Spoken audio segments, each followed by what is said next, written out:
The training room was cold and bright. Alien cadets from many planets sat in rows, their eyes fixed on the big screen. Some had scales, some had fur, some had metal plates instead of skin. All of them were young, full of pride. Today, they were going to study war. Not their own wars, but Earth's wars. The instructor, a tall green creature with 4 arms and glowing eyes, smiled as he pressed a button. "Today, we learn how humans fight," he said. "Prepare yourselves. It is violent. It is chaos. It is primitive." The lights dimmed. Footage began to play. Explosions, screams, fire. Humans in old-style armor running through smoke, shouting orders. Bullets flying, bombs falling. The alien cadets laughed. "They fight like animals," one said. "No shields, no drones," another joked. "Just guns and blood." "How did they even survive?" The instructor smiled again. "They survived. By becoming monsters?" At the back of the room, one figure didn't laugh. He was silent. Wearing a simple gray uniform, his face half in shadow, no one noticed him enter. No one had asked his name. He looked human, but no one cared. They thought he was just a translator, maybe a cleaner, or a quiet observer. But his eyes did not move from the screen. He watched every bullet, every step, like he had seen it all before. The video showed a famous Earth battle too. Sides trapped in ruined buildings, shooting from windows, crawling through mud and blood. A human soldier ran through fire to pull a wounded comrade. "Flush," an alien cadet said. "Why risk your life for one?" The silent man in the back raised his head. "Because he was his brother," he said in a calm voice. The room went quiet. All heads turned toward him. The instructor frowned. "Excuse me? Who are you?" The man stood slowly. His boots made a heavy sound on the metal floor. "You show these battles like games," he said. "But for us, it was life. Every scream on that video, I still hear them." The instructor laughed nervously. "You are a human." The man's eyes were cold. "I was a soldier," he said. "I lived that battle. I pulled my brother from that fire." A long silence filled the room. The screen paused on an image of a soldier, dragging his friend. Through flames, eyes full of pain. One alien whispered, "That's him. It looks like him." The instructor looked pale now. He clicked on the soldier's face. The screen showed a name. The same name the silent man wore on his chest. Some cadets stood up. Others backed away slowly. No one laughed now. The silent man looked at the young aliens. "You wanted to learn how we fight?" he said. "Then watch closely, because you don't know what war really means." He turned and walked toward the door, leaving behind only silence and a room full of eyes suddenly wide with fear. The academy was no longer the same after that day. The silence in the halls was heavy, like a storm waiting to break. Whispers Followed the human wherever he walked. Some cadets stared.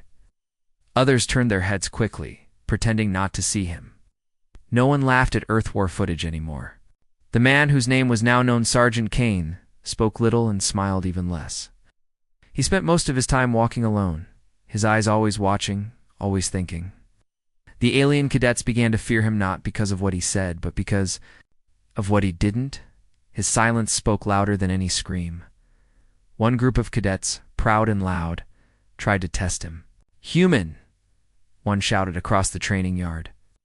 "Tell us how many of your own kind did you kill?"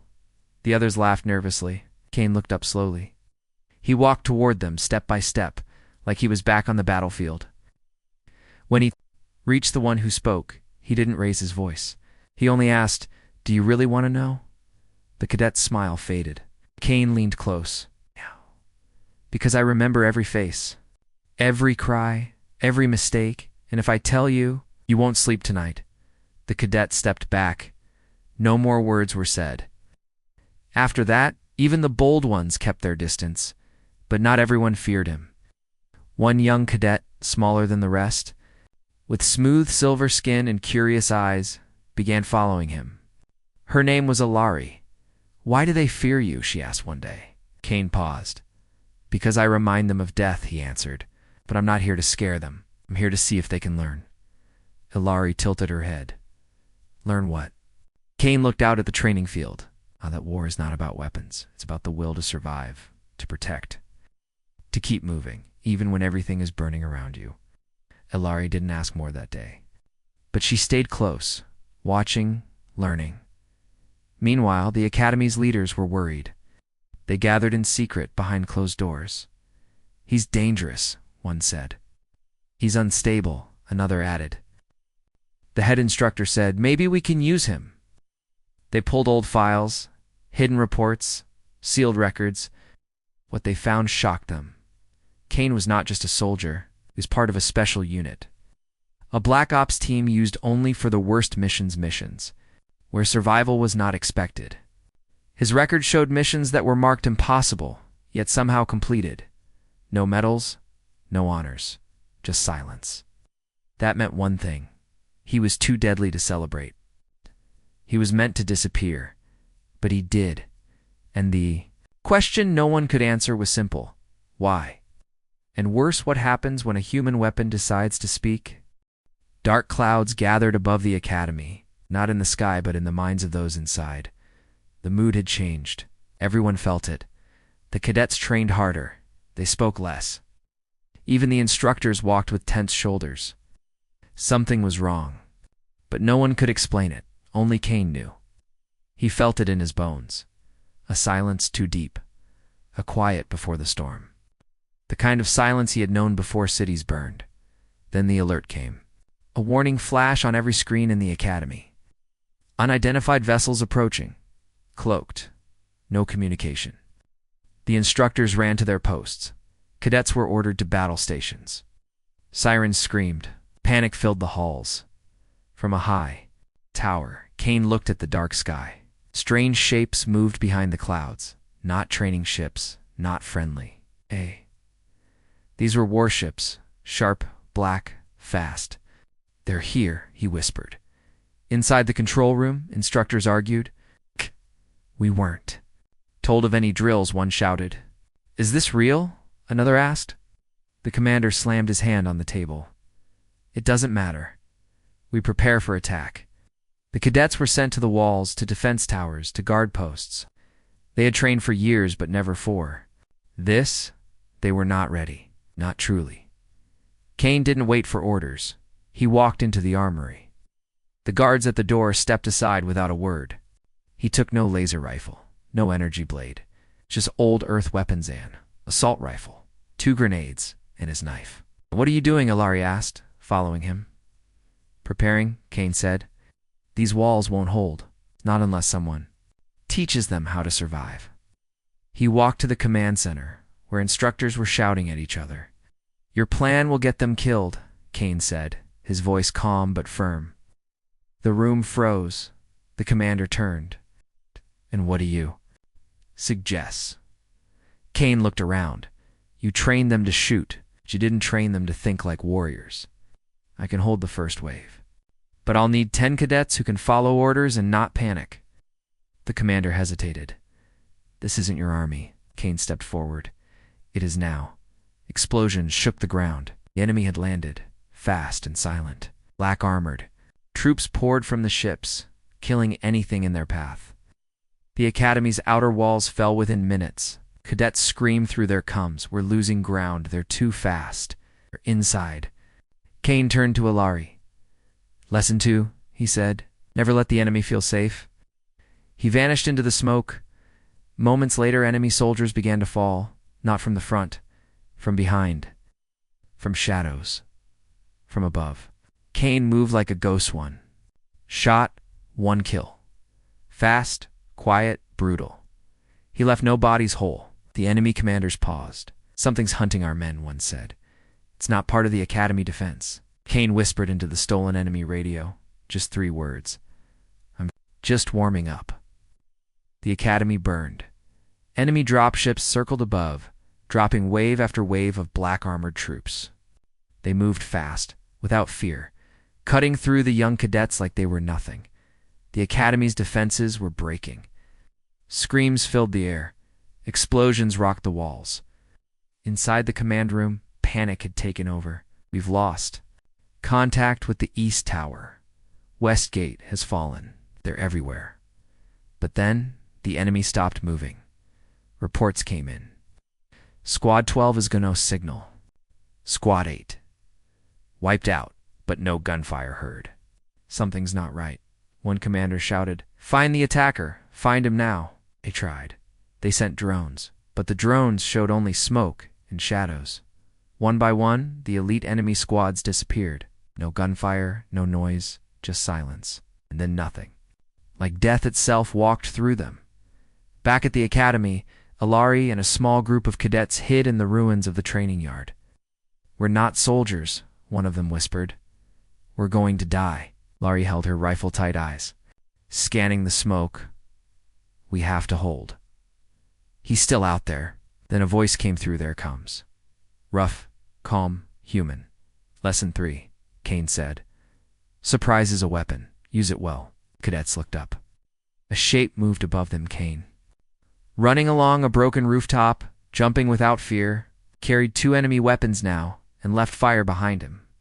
He tossed a grenade into an enemy line and vanished before it exploded.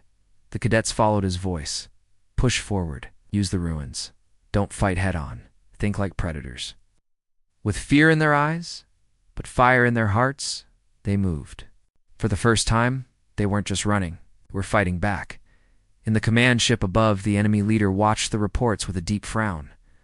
"One human is doing this?" his second-in-command asked. The leader's eyes narrowed. "Not just a human, a relic. A ghost of Earth's wars. We've made a mistake." Inside the main hall of the academy, Kane set traps. Not tech traps. Simple ones. Wire, fire, distraction, the kind humans had used.